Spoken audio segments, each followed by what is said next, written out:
So students, we are starting the new chapter, chapter number 8 of your NCERT, Cell, the Unit of Life.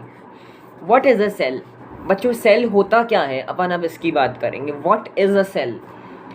Unicellular organisms are capable of independent existence. Unicellular organisms क्या है?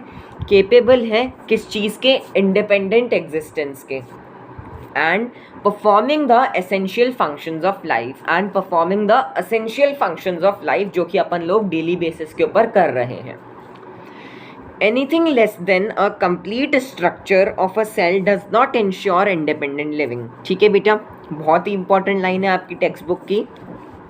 कुछ भी less than a complete structure of a cell does not ensure independent living. ठीक है जी, एक cell से कुछ भी कम उसको अपन लिविंग नहीं कह सकते. इतनी सी बात आपको जाननी है. Hence, cell is the fundamental, structural and functional unit of all living organisms. इसीलिए सेल क्या है आपके पास? Fundamental, structural and functional. क्या? Fundamental, structural and functional unit of all living organisms. ठीक है जी, fundamental, structural and functional unit of all living organisms. अब अपन बात करते हैं सेल की डिस्कवरी की. ठीक है. Anton von Leeuwenhoek first saw and described a cell. Anton von Leeuwenhoek क्या थे? एक टेलर थे जिनने सबसे पहले लिविंग सेल को देखा था and described a live cell. ठीक है जी. उसके बाद अपन आते हैं सेकंड के ऊपर. रॉबर्ट हुक के बारे में अपनी एनसीईआरटी में दे नहीं रखा है, बट फिर भी मैं आपको बता देता हूँ कि Robert Hooke in 1665 first saw the cork cell which is non living cell उनने सबसे पहले देखा था, जिसमें उनने बताया था कि सेल एक बेसिक यूनिट है. ठीक है जी. उसके बाद अपन आते हैं अदर डिस्कवरीज के ऊपर. ये जो आपके पास ऑर्गेनील्स होते हैं, इनकी डिस्कवरी किसने की? तो सबसे पहला नाम अपने दे रखा है Robert brown. Robert Brown later discovered the nucleus. The invention of the microscope and सबसे पहले क्या आ गया? invention किसके अंदर? माइक्रोस्कोप के अंदर.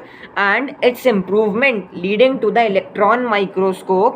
माइक्रोस्कोप का इलेक्ट्रॉन माइक्रोस्कोप के अंदर बदलना revealed all the structural details of the cell, कि सेल के अंदर क्या क्या है.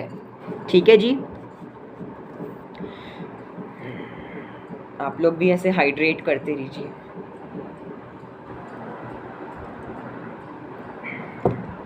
ये मेरी ग्रीन टी है, कुछ और मत समझ. उसके बाद अपन आते हैं बच्चों किसके ऊपर? सेल थ्योरी के ऊपर. 8.2 टॉपिक सेल थ्योरी. इन 1838 अगर अपन बात करते हैं किसकी? 1838 की. इन 1838 मैथायस श्लाइडन अ जर्मन बॉटनिस्ट. ये बहुत अच्छे से याद रखना है आपको कि श्लाइडन कौन थे आपके पास? जर्मन बॉटनिस्ट थे. कहाँ के थे? जर्मनी के थे और बॉटनिस्ट थे.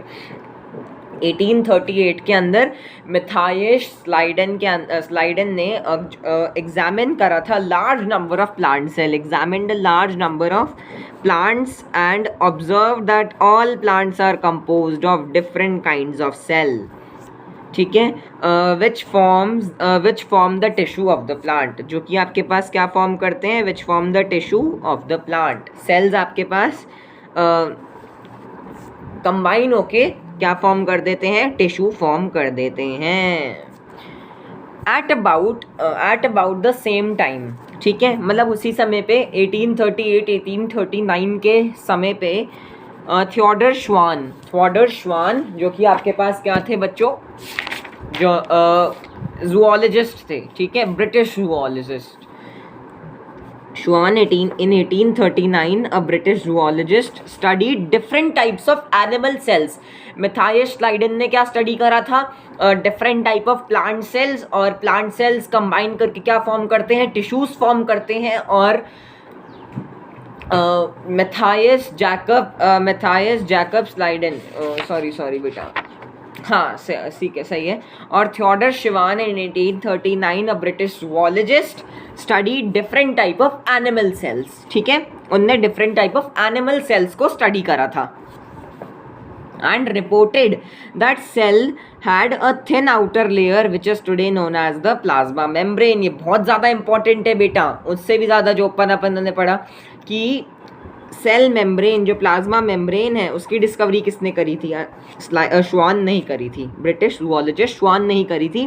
That the cells have a thin outer layer which is today known as the plasma membrane.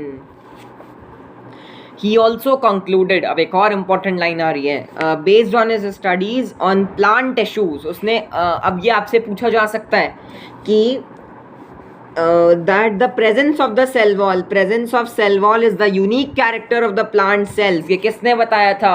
ये श्लाइडन ने नहीं बताया था, ये श्वान ने बताया था. ठीक है, ये भी आपके पास एक इम्पॉर्टेंट लाइन है. तो अगर अपन को याद करना है तो अपन इसको कैसे कर सकते हैं कि श्वान के अंदर ए आ रहा है मतलब एनिमल. ठीक है, श्वान के अंदर क्या आ रहा है बच्चों? ए आ रहा है मतलब एनिमल. और श्लाइडन के अंदर मतलब सिंपल है ना, तो वो बॉटनिस्ट हो गया, प्लांट हो गया. ठीक है, आपको इससे याद रखना है, एक याद कर लोगे, दूसरा तो अपने आप पता ही लग जाएगा आपको. श्वान ने एनिमल्स, और प्लांट्स जो इसके अंदर, प्लांट्स के आउटर वॉल में सेल वॉल है, ये भी किसने डिस्कवर करा था आपके पास? श्वान ने. ठीक है, presence of cell wall is the unique character of the plant cell. On the basis of this, Schwann proposed the hypothesis that the bodies of animals and plants are composed of cell and products of cell. ये भी आपके पास पूछा जा सकता है कि श्वान ने बोला था, मतलब ये किसने बोला था कि animals and plants are composed of cell and the products of cell? Schwann ने बोला था. On the basis of this, Schwann proposed the hypothesis that the bodies of animals and the plants are composed of cells and the products of cells. Animals और plants जो बने हुए हैं किससे बने हुए हैं? सेल्स से बने हुए हैं और उनके प्रोडक्ट्स से बने हुए हैं. Schleiden and Schwann together formulated the cell theory. Schleiden और Schwann ने कुल मिला के क्या फॉर्म करी थी? सेल थ्योरी फॉर्म करी थी बच्चों. ठीक है, Schleiden and Schwann together formulated the cell theory. Schleiden and Schwann together formulated the cell theory. This theory, however, did not explain as to how new cells were formed. ये जो theory थी उसने however ये तो explain नहीं करा था कि न्यू सेल्स बनते कैसे हैं. रुडोल्फ वर्चो, ये PYQ है बच्चों, ध्यान से सुनना. Rudolf Virchow in 1855, Rudolf Virchow in 1855 first explained that cells divided and new cells are formed from pre-existing cells. ठीक है, सेल क्या करते हैं? डिवाइड करते हैं और न्यू सेल्स फॉर्म्ड होते हैं फ्रॉम प्री एग्जिस्टिंग सेल, जिसको अपन क्या कहते हैं बच्चों? Omnis cellula e cellula. Omnis cellula e cellula. Okay, omnis cellula e cellula. He modified the hypothesis, उसने क्या करा था? मॉडिफाई कर दिया था हाइपोथेसिस को. He modified the hypothesis of Schleiden and Schwann, modified the hypothesis of Schleiden and Schwann to give the cell theory a final shape. ठीक है, अब उसने क्या करा था? किसने? रुडोल्फ वर्चू ने मॉडिफाई करी थी श्वान और श्लाइडन की हाइपोथेसिस को to give the cell theory a final shape, जिससे सेल थ्योरी को एक फाइनल शेप मिल जाए. Cell theory as understood today is all living organisms are composed of cells and products of cell. जो श्वान ने स्टेटमेंट दी थी अपन ने ऊपर देखा ही है अभी, कहाँ गया ये वाला? Animals and plants are composed of cells and products of cell. ठीक है जी, Schwann propose the hypothesis that the bodies. ठीक है, ये आपके